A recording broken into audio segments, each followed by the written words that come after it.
The risk of distracted walking is getting new attention this morning after an Indiana man's deadly fall. Witnesses say the 33-year-old was looking at a device when he plunged off a California cliff. Kris Van Cleave in Washington shows us research on how distractions are linked to a rising number of injuries each year. Kris, good morning.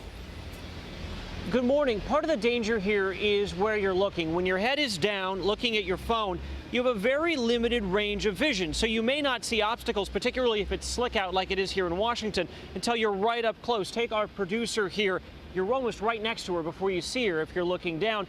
Signs, another obstacle, and it's resulting in injuries and in some cases even death.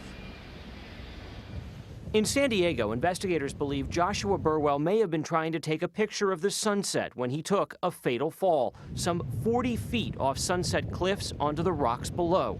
Lifeguard Sergeant Bill Bender.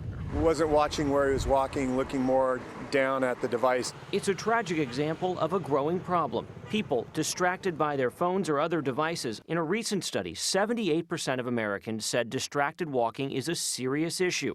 Another study found people using their phone while walking veered off course 61% of the time and overshot their target 13% more than when they were not distracted by their device. A lot of people don't admit that they do it. Dr. Claudette Lajam is an orthopedic surgeon. It's getting worse as we have more and more features on these devices that we carry around with us that can distract us. While the number of ER visits for distracted walking injuries doubled between 2005 and 2010 to more than 1,500, she believes the problem is actually much bigger.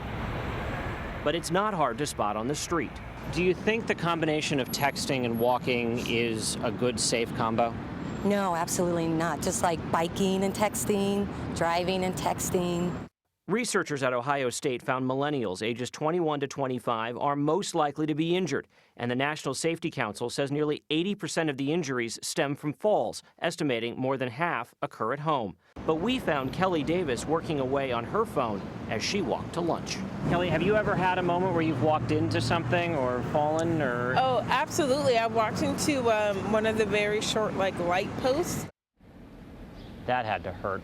For the first time, the National Safety Council is adding distracted walking to its list of unintentional death and injuries. That list comes out every year. The bottom line here really is look up and look both ways when you're walking, not down at your phone. Anthony? Kris, thanks.